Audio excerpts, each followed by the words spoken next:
Assalamualaikum, halo semua para bapak ibu guru, didik, mahasiswa calon guru di Indonesia.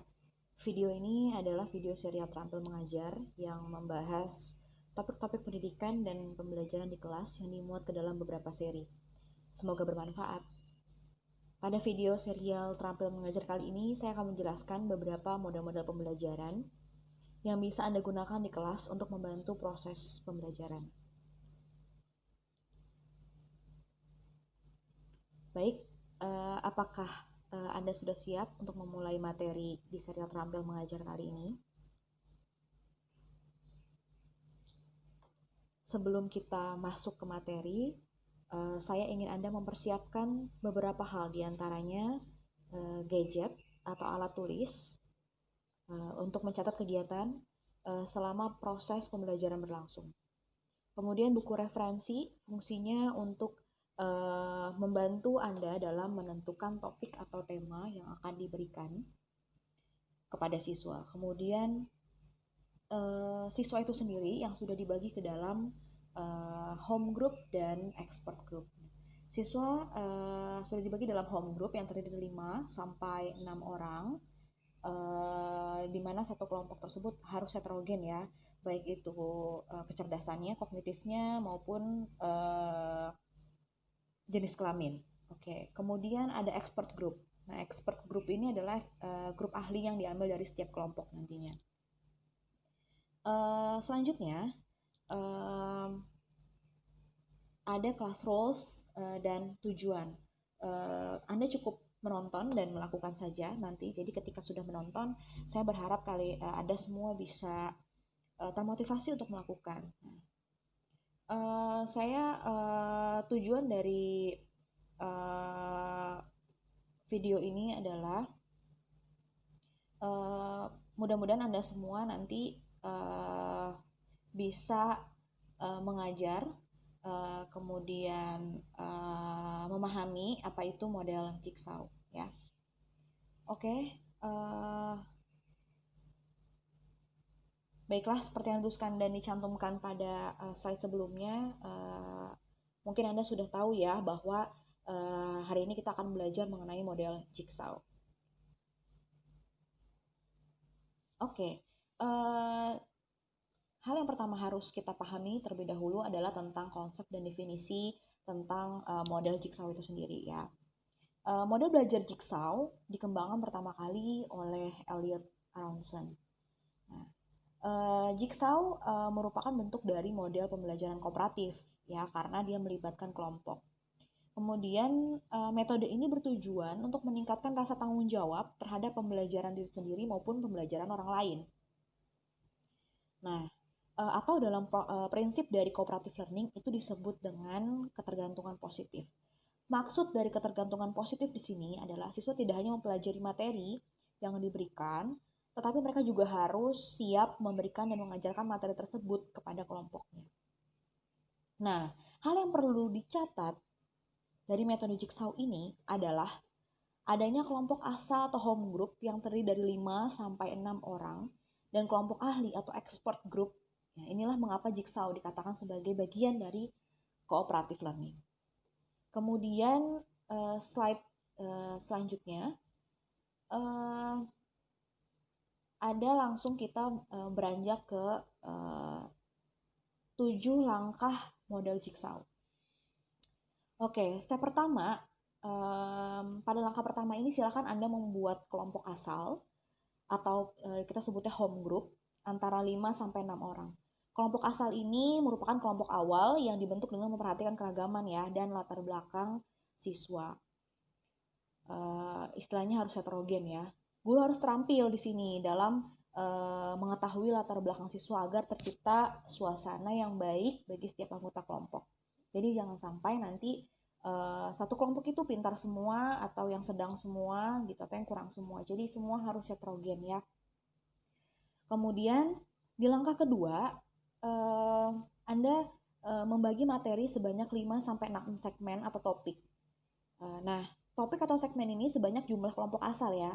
Jadi contoh misalnya pada mata pelajaran sosiologi di kelas 12 KD 3.1 itu kan tentang perubahan sosial. Nah, misalnya Anda membagi menjadi 5 segmen atau topik. Segmen pertama misalnya atau topik pertama tentang pengertian perubahan sosial, yang kedua sebab-sebab terjadinya perubahan sosial, yang ketiga perubahan hubungan antara individu dan antar kelompok, yang keempat dampak perubahan sosial terhadap kesenjangan sosial misalnya, yang kelima permasalahan sosial disebabkan perubahan sosial. Nah misalnya seperti itu ya. Nah setelah Anda membagi ke dalam 5 segmen itu, kemudian di step ketiga pastikan setiap siswa untuk mempelajari secara mendalam satu segmen yang telah Anda berikan. Nah, hal ini penting nih agar siswa dapat menjalankan tugasnya di langkah berikutnya. Nah, jadi setiap siswa itu diberikan topik yang tadi 5 itu, satu orang satu, dan mereka harus mendalaminya dengan baik. Nah, berikan siswa cukup waktu untuk mempelajari topik, baik dari buku referensi yang tadi sudah dipersiapkan, kemudian atau dari artikel online yang bisa mereka peroleh lewat gadget mereka, gitu ya. Nah, kemudian di step keempat atau langkah keempat, Anda pandu siswa untuk membuat kelompok ahli, ya. Kelompok ahli yaitu kelompok yang terdiri dari anggota kelompok lain atau kelompok asal tadi ya, yang memiliki topik atau segmen yang sama. Contoh deh ya, untuk anggota kelompok ahli yang mendapat topik nomor 2 seperti yang tadi dijelaskan di langkah kedua, tadi ya 5 topik yang sudah saya umpamakan begitu. Yakni yang kedua kan tadi sebab-sebab terjadinya perubahan sosial. Nah, siswa yang punya topik yang sama berkumpul membentuk kelompok expert gitu yang sama-sama membahas dan mendapat topik materi mengenai sebab-sebab perubahan sosial tadi ya. Nah kemudian setelah mereka berkumpul di step kelima mereka di step kelima kan tadi mereka sudah berkumpul, nah tentunya mereka harus bahas secara komprehensif di situ, dibahas secara kupas tuntas tentang topik yang mereka bahas tadi ya sampai istilahnya mereka memahami di luar kepala begitu ya. Nah karena nanti mereka harus mengajarkan kepada teman-teman yang lain di step berikutnya. Nah di step kelima ini mereka harus kembali ke ke grup asal ya, grup asal. Nah atau kita sebut tadi home group. Nah kemudian di sini mereka kupas tuntas materi yang diberikan ya, diskusi dan lain sebagainya. Nah, di step ke-6 ini mereka harus melakukan diskusi lagi secara komprehensif. Satu persatu mereka mengajarkan teman-temannya yang lain yang belum mengetahui itu topik mereka. Nah, di home group, siswa menyampaikan hasil diskusinya di grup ahli. Mereka mempresentasikan pemahaman mengenai topik yang menjadi bagiannya kepada teman kelompok yang lain. Nah, mereka saling ajukan pertanyaan. Nah, setiap anggota kelompok melakukan secara bergantian sampai semua topik selesai dibahas. Nah, selama proses diskusi, jangan lupa Anda untuk mencatat proses kegiatannya dan boleh Anda sesekali untuk bertanya. Nah, kemudian di langkah terakhir, langkah ke-7, untuk melihat hasil belajarnya, silakan Anda bisa memberikan kuis atau soal-soal di akhir gitu untuk melihat apakah ketergantungan positif yang tadi ya itu berjalan dengan lancar. Nah, di sini Anda bisa tahu nih mana siswa yang mungkin menjelaskan secara detail, secara detail, secara baik gitu ya kepada siswa yang lain. Karena pasti otomatis hasil belajarnya mereka akan lebih baik berkaitan dengan soal-soal yang dijelaskan gitu. Kemudian sampai di sini mungkin ya step-step model pembelajaran Jigsaw. Nah, model pembelajaran Jigsaw ini adalah model pembelajaran yang sangat mudah diaplikasikan di kelas Anda begitu ya. Dan itu bisa melibatkan partisipasi aktif siswa begitu.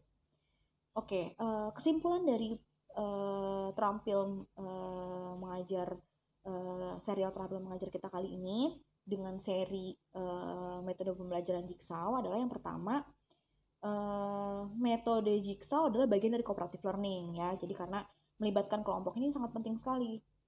Nah, ini sejalan dengan kurikulum 2013, kemudian scientific learning ya, begitu dan menimbulkan partisipasi aktif dan positif siswa. Kemudian yang kedua, melibatkan dua bentuk kelompok, yakni kelompok asal dan kelompok expert ya. Jadi ada dua kelompok yang harus dibentuk dalam metode jigsaw ini. Nah, itulah yang membedakan diskusi bentuk-bentuk diskusi dengan metode lainnya. Oke, yang ketiga, eh, metode jigsaw menumbuhkan ketergantungan positif karena tadi ya saya harus bertanggung jawab nih untuk menjelaskan kepada teman yang lain berkaitan dengan materi saya karena kan teman lain tidak mendapatkan materi yang saya dapatkan gitu. Jadi saling ketergantungan positif ya dan tentunya karena dia harus menjelaskan maka itu juga meningkatkan keterampilan dalam public speaking, dalam berbicara siswa gitu. Oke, kemudian saya sih berharap Anda semua bisa menerapkan metode pembelajaran ini ya di kelas Anda masing-masing. Nah, saya eh, eh, ingin tahu nih bagaimana sih materi kali ini gitu ya. Apakah setelah menonton video ini Anda tergerak untuk mengaplikasikannya di ruang kelas Anda? Begitu, tolong komen ya di postingan di bawah postingan ini. Nah, silakan yang termotivasi bisa isi sheet work ini atau bisa apa namanya mengaplikasikannya begitu. Nah, oke, sampai di sini ya video serial Terampil Mengajar di seri metode pembelajaran Jigsaw. Sampai bertemu lagi di video serial Terampil Mengajar dengan seri-seri lainnya. Terima kasih. Wassalamualaikum warahmatullahi wabarakatuh.